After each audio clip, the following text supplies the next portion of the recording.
Siria está aquí, a 8 horas de avión de España. Es la mitad de grande y su población se concentra aquí. ¿Por qué? Porque toda esta zona es un enorme desierto, pero un desierto muy importante. Tiene un tercio de las reservas de petróleo del mundo y también de gas natural, según algunos el nuevo petróleo. Para sacarlo de aquí y llevarlo a Europa, hay que rodear toda esta península y salir por el canal de Suez. Como te puedes imaginar, aquí te cobran. Pero hay otra manera más fácil, la línea recta. El que controle estas tuberías las puede abrir y cerrar, como un grifo. Si no pagas, no hay petróleo, ni gas. Esta región es la polla. La civilización en el planeta empieza en 3 sitios y este es uno de ellos. Mesopotamia, aquí. Sumer, que te sonará menos, pero es el puto inicio de todo. Aquí también. ¿Recuerdas la Torre de Babel de la Biblia? La hicieron estos tíos. Egipto, aquí. Siempre ha sido un punto de contacto entre Oriente y Occidente, dando a Asia salida al Mediterráneo. Quizá por eso aquí nacen las principales religiones monoteístas, el judaísmo, el cristianismo y el islam. El islam es el último que llega y de hecho acoge a las 2 anteriores. Adán, Noé, Moisés, Jesucristo son considerados profetas islámicos. Bueno, al grano. Como la zona es la hostia, todos han querido controlarla y siempre ha estado dentro de algún imperio. Persas, griegos, los romanos.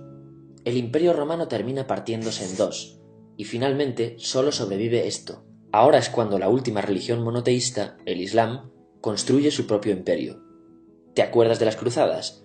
Bueno, pues son los europeos cristianos intentando recuperar esta zona de la que estamos hablando. Los últimos en llegar son los turcos, que ojo, no vienen de Turquía, sino de a tomar por culo en Asia, junto con Gengis Khan. Lo conquistan todo y fundan el Imperio Otomano. El Imperio Otomano se queda ahí hasta la Primera Guerra Mundial, 600 años. Cuando acaba la Primera Guerra Mundial, aparecen pequeños países donde antes estaba el Imperio Otomano, y por primera vez vemos a Siria en un mapa. Hasta ahora la habíamos dibujado para no perdernos. ¿Y quién se inventa esos países? Lo que te voy a contar es alto secreto. Bueno, lo era en 1916. Este súper secreto se llama Acuerdo de Sykes-Picot. Los franceses y los ingleses no podían derrotar solos al Imperio Otomano. Solo podían si les apoyaba la gente que vivía dentro, en su mayoría árabes. ¿Cómo se los ganaron? Pues les prometieron la Gran Arabia, un país solo para ellos. El único problema es que era un timo. Antes de seguir, recuerda una cosa. Los árabes son un pueblo, pero no una religión. O sea, un árabe puede ser musulmán, puede ser cristiano, y antes del Islam parece que hubo tribus árabes con tradiciones judías. Bueno, pues a los árabes no les dieron ese único país que les habían prometido. En su lugar, franceses y británicos crearon muchos países pequeños. Estos países, obviamente, no eran países de verdad, sino zonas bajo su control con gobernantes puestos por ellos. Durante este tiempo hacen lo que quieren con la zona. Recuerda que hay petróleo. Siria, aunque no tiene grandes reservas, tiene fácil salida al mar, y Francia, que es la que se ha quedado con Siria, se lo da a compañías extranjeras. Después de la Segunda Guerra Mundial, los europeos se van. En el caso de Siria, son echados a patadas. Pero antes de irse, crean otro estado, Israel. No es el momento de hablar de ello, pero es un estado muy polémico que sus vecinos no reconocen.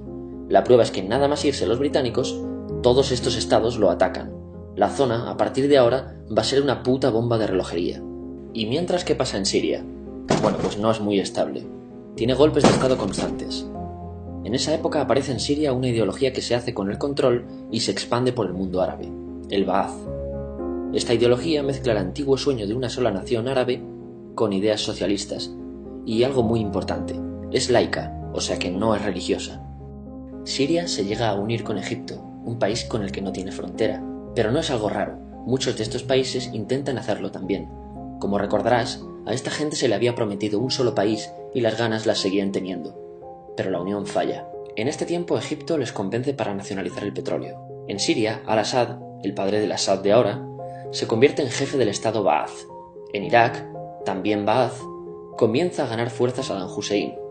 Las diferencias entre ambos países dividen a los partidos Ba'ath de otros países en pro-Siria o pro-Irak. Ahora ocurre la Guerra Fría. El mundo se divide en 2. O eres de Estados Unidos o de la Unión Soviética. Son años muy movidos en los que se pegan constantemente con Israel, invaden su vecino Líbano y comienza una oposición islamista al régimen Ba'ath de Assad, los hermanos musulmanes. Vale, volvamos atrás un momento. Recuerdas que la mayoría de árabes eran musulmanes, ¿verdad? Pues dentro de los musulmanes hay 2 ramas fundamentales, los suníes, la mayoría, y los chiíes. En el caso de Siria, a pesar de ser un estado laico, los gobernantes como Assad y jefes militares eran chiíes, los cuales representan menos del 13%. En cambio, casi el 70% de la población es suní. Un dato curioso es que los cristianos son casi el 10%. Que los chiíes controlen el gobierno y el ejército mosquea a la población suní, y este sentimiento es aprovechado por los hermanos musulmanes, islamistas radicales suníes. Estos toman las armas en la ciudad de Hama en contra del gobierno, y Assad acaba con la revuelta a costa de matar miles de civiles y encarcelar a mucha gente. En el año 2000, Assad padre muere y le sucede Assad hijo. Ante las presiones libera a muchos presos, trae internet y esperanzas de cambio. Hay un periodo de gran debate político y aparece la oposición. También vuelven los hermanos musulmanes. Los siguientes años son difíciles. Arrestan a la oposición. Y Bush incluye Siria en el eje del mal, y esto la aísla. Está mal visto negociar con Siria. Los kurdos, un pueblo que vive distribuido por varios países de la zona, empiezan a protestar también. Hay represión y muertos. En 2011, te sonará esto, ocurre la Primavera Árabe. ¿Qué es esto? Bueno, es una protesta que se va propagando por todos los países árabes pidiendo más democracia. Como ves, el mundo árabe, a pesar de estar dividido en países, tiene tendencias generales. Cuando llega a Siria, Assad hijo termina usando el ejército y en los enfrentamientos mueren unas 1000 personas. Los enfrentamientos irán escalando hasta que se conviertan en guerra civil. No hay un momento exacto de inicio. Lo importante es que hoy en día hay numerosas facciones en juego. Vamos a verlas. Pero primero piensa en que todo está dividido entre chiíes, la minoría, y suníes, la mayoría. Chiíes y además laicos, o sea, no religiosos, son el gobierno de Al-Assad. Controla todo esto, que si recuerdas son básicamente las zonas chiíes del país. El gobierno de Assad está enfrentado al resto. También mayoritariamente laico, pero suní, es el Ejército Libre de Siria o FSA en inglés. Junto con el Frente Islámico, que es religioso, y otros 70 y pico grupos más, forman una coalición que la prensa llama simplemente la oposición. También suníes e islamistas, pero radicales, son Al-Nusra, llamados Al-Qaeda en Siria, porque son básicamente eso, Al-Qaeda en Siria. Otros islamistas radicales son el ISIS o Estado Islámico. Salen de Al-Qaeda en Irak, controlan la mayor parte de Siria e Irak y se han hecho famosos por sus atrocidades. Su objetivo teórico impacta a muchos. Es un Estado Islámico a lo largo de Asia, África y Levante, aunque a ti ya te suena, ¿verdad? En naranja tenemos al pueblo kurdo, que recordarás porque el presidente Al-Assad lo reprimió, al igual que gobiernos de países próximos también hacen. Ahora controlan militarmente esta zona. Antes de terminar, repasemos los apoyos internacionales a fecha de octubre de 2015. Las fuerzas de Al-Assad son apoyadas por Rusia, que ya tenía base militar en el país antes del conflicto, por Irán y por China. Todos son países de lo que Europa llama Oriente. En contra de Assad, apoyando a la llamada oposición, luchan Estados Unidos, Turquía, Francia, Gran Bretaña y Arabia Saudí. Podemos terminar con algunas conclusiones. Te advierto que esto ya es pura opinión. Si recapitulamos, vemos que la región es estratégica. Por su situación privilegiada, todos la quieren. Siria siempre ha estado bajo el paraguas de grandes imperios.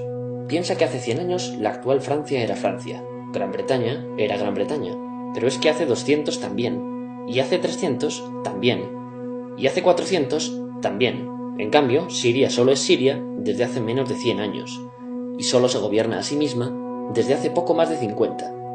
Además, jamás decidieron sus fronteras, se las impusieron.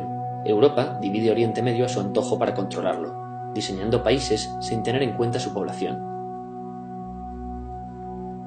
Muchos historiadores dicen que todo pueblo tiene la necesidad de manejar su propio destino, pero estos ingredientes que hemos visto juegan en contra de proyectos como la Siria Ba'ath, que encima usa la represión para mantenerse. En última instancia, producen una guerra civil. En este contexto no es extraño que aparezcan actores que se alimenten de la desesperación, el sentimiento suní de opresión y la visión de Occidente como invasor. ISIS usa la identidad árabe y la mitología de antiguos imperios. Cuando quieras entender el presente, pregúntate, ¿y el pasado?